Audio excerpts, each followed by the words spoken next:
सभी विद्यार्थियों को नमस्कार। बीएससी पार्ट 3 में प्लांट टेक्सोनोमी की जो वीडियो लेक्चर श्रृंखला चल रही है उसमें आज हम बात करेंगे फैमिली एस्ट्रेसी के बारे में।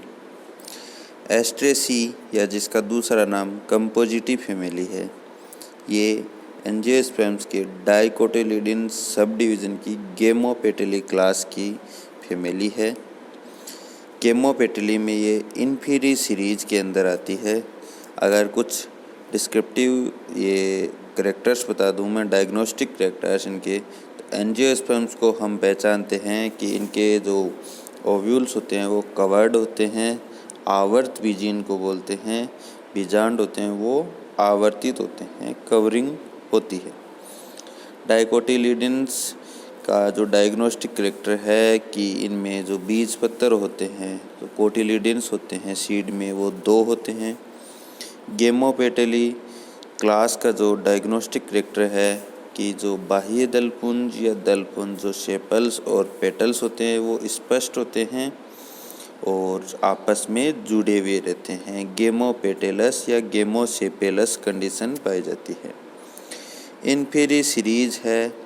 इन्फीरी सीरीज का जो डायग्नोस्टिक करेक्टर है कि जो फ्लावर होते हैं वो इन्फीरियर ओवेरी होती है। फ्लावर में पुष्प में जो अंडाशय होता है वो इन्फीरियर प्रकार का होता है, अधोवर्ती अंडाशय पाया जाता है।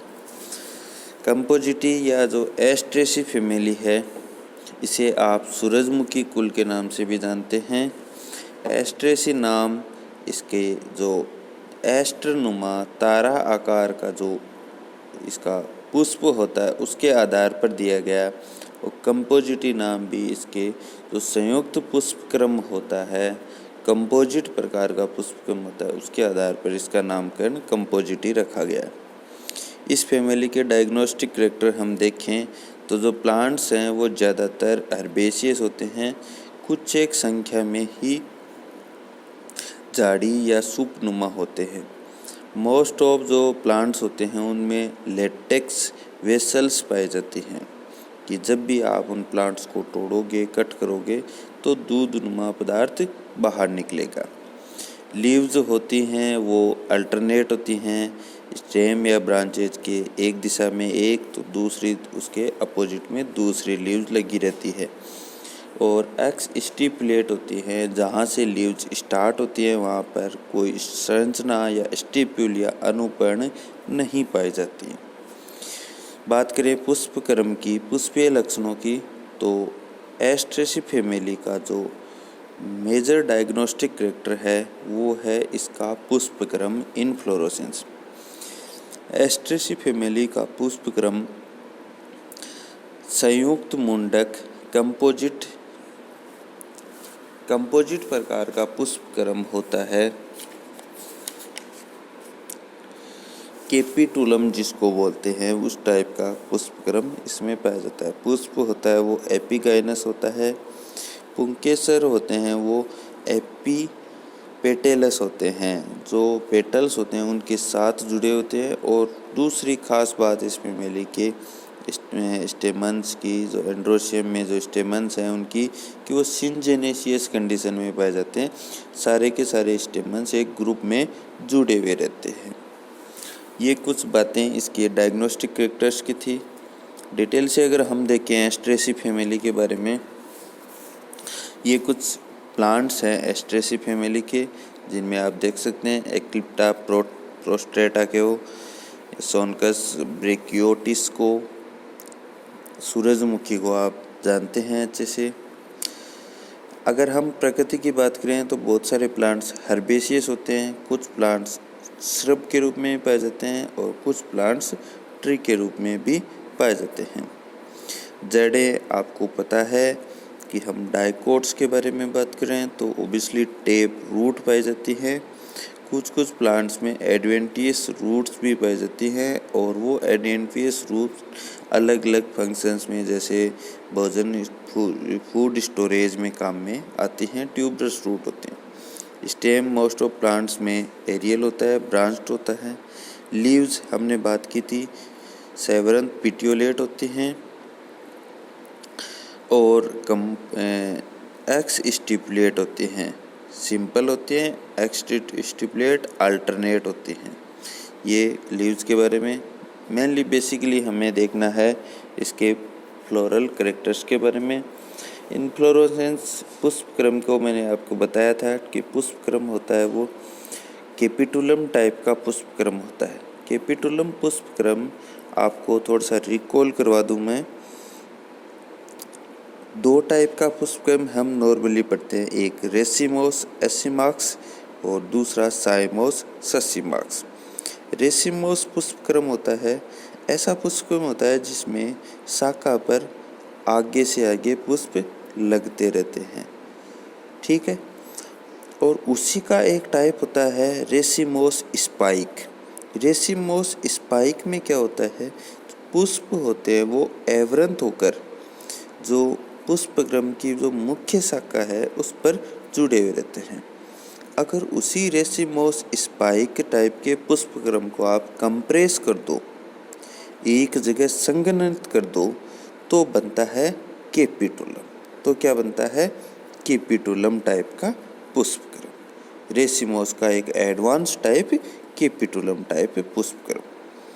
तो कैपिटुलम टाइप पुष्पक्रम में क्या होता है, जो पुष्पीय जो अक्ष है उस अक्ष पर एवरंत छोटे छोटे पास पास में पुष्प लगे हुए रहते हैं। ये कैपिटुलम टाइप का पुष्पक्रम है। ये 2 टाइप के, इस पर 2 टाइप के पुष्प पाए जाते हैं। 2 टाइप का कैपिटुलम होता है, एक होमोजीनस हेड होता है और एक हेट्रोजीनस हेड होता है। होमोजीनस हेड मीन्स कि एक प्लेट नुमा स्ट्रक्चर बन रही है कैपिटम, और उस पर जितने भी फ्लावर हैं वो सारे के सारे फ्लावर एक जैसे हो, सारे के सारे फ्लावर एक जैसे हो, रेगुलरली जुड़े हुए हो। वो सारे के सारे फ्लावर बाइसेक्सुअल होते हैं, सारे के सारे फ्लावर बाइसेक्सुअल होते हैं। दूसरा टाइप का हेट्रोजीनस हेड, कुछ स्पीसीज में हेट्रोजीनस कैपिटुलम भी पाया जाता है, जिसमें क्या होता है, बाहर की तरफ जो पेरीफेरी होती है वहाँ पर जो पुष्प होते हैं वो या तो पिस्टिलेट होते हैं या बंदे न्यूट्रल होते हैं, या तो स्त्री केसरी होते हैं या बंदे होते हैं।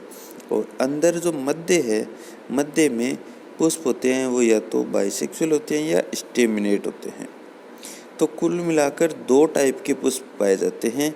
बाहर की तरफ जो पुष्प होते हैं उन्हें बोलते हैं रे फ्लोरेट, रे फ्लोरेट परिधीय पुष्पक, और अंदर की तरफ जो पुष्प होते हैं उन्हें बोलते हैं डिस्क फ्लोरेट बिंब पुष्पक।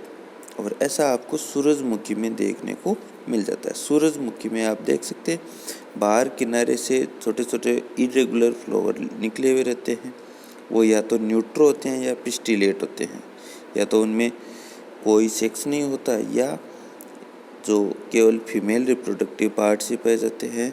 और डिस्क के अंदर होते हैं वो या तो बाइसेक्सुअल होते हैं या स्टेमिनेट होते हैं, केवल स्टेमन्स पुंकेसर पाए जाते हैं। तो जो कैपिटुलम है एस्ट्रेसी फैमिली में, जो कैपिटुलम टाइप का पुष्पक्रम है, ये कुछ प्लांट्स में होमोजीनस हेड के तौर पर होता है और कुछ में हेट्रोजीनस हेड के टाइप से पाया जाता है। अगर हम फ्लावर की बात करें तो फ्लावर होता है वो सेसाइल होता है, ब्रैक्टेट या इब्रैक्टेट होता है, लेकिन मोस्ट ऑफ जो प्लांट्स हैं उनमें पुष्प होता है वो ब्रैक्टेट होता है। फ्लावर सेसाइल होता है, ये मैंने आपको बताया। स्पाइक जो इनफ्लोरेसेंस होता है उसकी मेन कैरेक्टर होता है वो सेसाइल फ्लावर, कि फ्लावर डायरेक्टली जो मुख्य पुष्पीय अक्ष है उस पर जुड़ा हुआ रहता है, कोई वरंत नहीं होता है, ठीक है।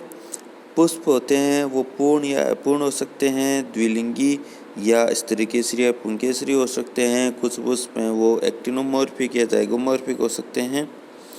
कुल मिलाकर बात करें कि इन पुष्पों में जो ब्रैक्ट्स हैं, जो सहपत्र हैं, वो एक चक्कर में जुड़कर हर एक कैपिटुलम के बाहर एक रेखा बनाते हैं, जिसे हम निचकर बोलते हैं, इनवोल्यूकर बोलते हैं। अगर हम अलग अलग पार्ट्स की बात करें फ्लावर के, तो कैलिक्स है, कैलिक्स में जो सेपल्स की संख्या है वो मोस्टली 2 या ज़्यादा हो सकती है, लेकिन ख़ास बात ये है कि ये परसिस्टेंट होते हैं, चिरलगन होते हैं। ये निषेचन और परागण या निषेचन के उपरांत गिरते नहीं हैं, ये फल के साथ में भी लगे रहते हैं। और आप शिपसेला में देख सकते हैं जो बीज होते हैं, बीजों के प्रकीर्णन में जो पैराशूट मैकेनिज्म पाई जाती है, उस पैराशूट मैकेनिज्म में जो मेजर रोल होता है वो कैलिक्स सेपल्स का ही होता है, कैलिक्स का ही होता है। सेपल्स होते हैं वो मुक्त होते हैं, ये बात हमने पहले भी कर ली, फ्री होते हैं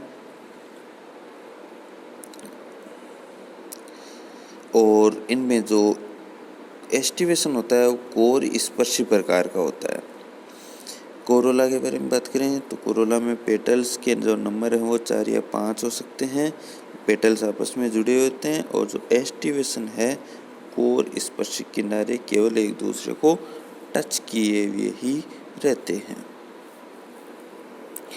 एंड्रोशियम की बात करें तो एंड्रोशियम में जो स्टेमन्स हैं उनके नंबर 5 होते हैं, लेकिन पांचों आपस में जुड़े होते हैं, सिंजेनेसियस कंडीशंस होते हैं। स्टेमन्स का जो जुड़ाव है पुष्प में वो दलग्न होता है, एपीपेटलस होता है। तो एंथर होते हैं वो डाइथिकस होते हैं और बेसी फिक्स्ड होते हैं। जो योजी होती है, जो तंतु होता है फिलामेंट और योजी, इनका जुड़ाव बेसी फिक्स्ड होता है। ठीक है। गाइनोसियम की बात करें तो गाइनोसियम में जो कार्पल्स के नंबर हैं वो मोस्टली 2 होते हैं, लेकिन कार्पस आपस में जुड़े रहते हैं। ओवेरी यूनिलोक्युलर होती है, बेसल प्लेसेंटेशन पाया जाता है और अंडा से अधोवर्ती इन्फीरियर ओवेरी पाई जाती है। क्योंकि पुष्प कैसा होता है, एपिगाइनस टाइप का जायंगोपरिक पुष्प होता है। इनके फलों को हम शिपसेला फ्रूट्स बोलते हैं। ये सरल एवं शुष्क प्रकार के फल होते हैं। बीजों में भ्रूणपोष का अभाव होता है। ये कुछ मेजर कैरेक्टर्स हैं एस्ट्रेसी फैमिली के। एस्ट्रेसी फैमिली की इकोनॉमिक इम्पोर्टेंस की बात करें तो बहुत सारे प्लांट्स को ऑर्नामेंटल प्लांट्स के तौर पे काम में लेते हैं, बहुत सारे प्लांट्स औषधीय प्लांट्स के रूप में काम में आते हैं और बहुत सारे प्लांट्स को जैसे वेजिटेबल ऑयल्स के लिए, इनके लिए भी काम में लिया जाता है। इकोनॉमिक इम्पोर्टेंस आपको अच्छे से पढ़ने हैं क्योंकि यहाँ से छोटे टाइप के जो MCQ टाइप क्वेश्चन आते हैं यहाँ से। तो ये आज की हमारी जो वीडियो लेक्चर श्रृंखला थी, इसमें आज हमने बात की एस्ट्रेसी फैमिली के बारे में। अगली कक्षाओं में हम एंजियोस्पर्म्स की कुछ अन्य महत्वपूर्ण फैमिलीज कुलों के बारे में बात करेंगे। Thank you.